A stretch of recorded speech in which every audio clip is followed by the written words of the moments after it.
Hello, my name is Stuart White. I'm the Director of the Institute for Sustainable Futures at the University of Technology, Sydney. I'd like to thank you for the opportunity to speak to you today about the Rous Regional Water Supply Strategy. My colleagues and I at the Institute for Sustainable Futures have been working on integrated water supply demand planning for over 20 years, including in all mainland states in Australia and in a number of places internationally. So what I'm about to talk about relates to that experience, and including my own experience with the development of the first Rous Regional Demand Management Strategy. The objective of a water utility is to provide water services at the lowest financial, environmental and social costs. There are two aspects to that. One is to be able to provide water during a severe drought, so a drought response strategy, and the other is to be able to match supply and demand over the longer term, on average, to cope with population growth and changing water demand. Balancing the supply and demand for water can be achieved in two ways. One is by increasing the yield through adding supply. The other is by investing in reducing the demand for water by improving water efficiency or substituting other sources. In this presentation, I'd like to run through 4 opportunities that I think could warrant further attention as part of the Rous Regional Water Supply Strategy. The first missed opportunity is to minimise the risk to Rous County Council, the constituent councils and water consumers by better understanding the demand for water and the projection of that in the future. Part of this is to then measure the conservation potential, which means determining across the entire region and in all sectors what are the opportunities for replacing inefficient water using equipment and processes and practices with efficient, and by investing in new and improved ways of using water, including fixtures, appliances, industrial processes, cooling towers, urinals, taps, toilets, washing machines, etc. This work has not been done for many, many years, and it's extremely important in order to try and understand what the potential is for making the North Coast region an exemplar of water efficiency. The next thing is to test the acceptable level of service. The restriction rules have been changed, and the consultant's report identified that this has a significant impact on the secure yield of the storage system, and yet the community have never been engaged or consulted on this question. So it's extremely important before spending a significant amount of money on new supply to test the acceptable level of service in the community in terms of restrictions. The other opportunity is to invest in options which have no regrets, and that can include water efficiency options, but not only. It can also look at contingency options and particularly options that can be rolled out in case a worst drought on record comes along. Contingency options are those which can be rolled out quickly if a drought worsens or if the drought is more severe than previous droughts. And it's good to see that these options are being canvassed in the strategy, which includes the Wilsons River source and various groundwater options as part of an adaptive management strategy. There is, however, the potential to explore other options and converting them to contingency or adaptive management options.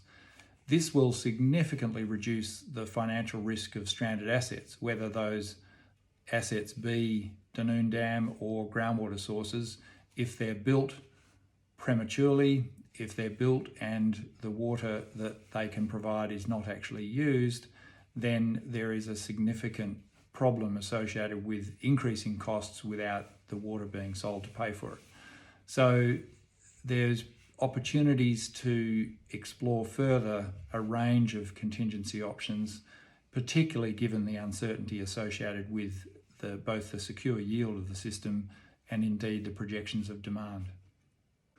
The most significant opportunity is for the region to invest in water efficiency and non-potable reuse.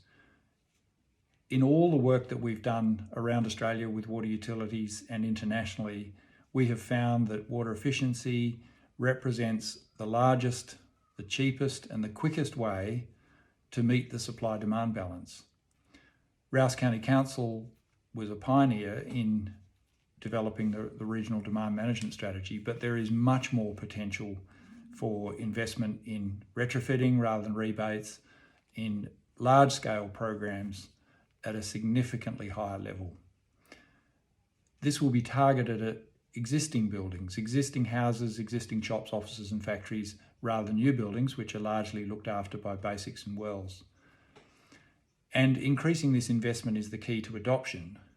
You get what you pay for. If you invest small amounts and with programs of rebates, then you'll get a small uptake. If you invest more in retrofits and going house to house to ensure widespread coverage, and if you look at the entirety of the non-residential sector, then you will get an increased uptake, but it will cost more, but the marginal cost will be much, much lower than either Dunoon Dam or large-scale groundwater options. There are lots of examples of this. When South East Queensland was in the Millennium Drought, they invested hundreds of millions of dollars in programs of retrofits, leakage reduction, non-residential programs, and that investment has paid off in significantly reduced per capita demand. Kalgoorlie-Boulder was the first city in Australia to do a wide-scale whole-of-city investment in water efficiency. This is an important role of a county council. One of the barriers has been that the local water utilities will do their own thing in terms of water efficiency, and this limits the opportunity for a large-scale, single-brand investment in water efficiency in a concerted effort. If a county council is able to pull together to invest in supply options, it should also be able to pull together to invest in water efficiency and non-potable reuse options, including leakage reduction. This is an opportunity that is exactly what county councils were designed for. And there is an opportunity for the council to be an innovator, to be a leader in this space. Finally, I'd like to end with an appeal for the Rous region to invest in a sustainable and smart water future. The North Coast region has a proud history of investment in innovation, sustainability, whether it be in energy, sustainable agriculture, or the arts. And the stimulus for the building industry, the trades and services from an investment in water efficiency would be significant and much greater than the relatively short duration investment in the Dunoon Dam or in groundwater. We've done a lot of research looking at least for the energy sector, looking at the employment benefits of clean energy investment, that is energy efficiency and renewable energy, relative to fossil fuel generation. And it shows that those employment benefits are much greater and longer lasting by investment in sustainable energy. And we suspect that the same is true in terms of the employment benefits associated with water efficiency and non-potable reuse.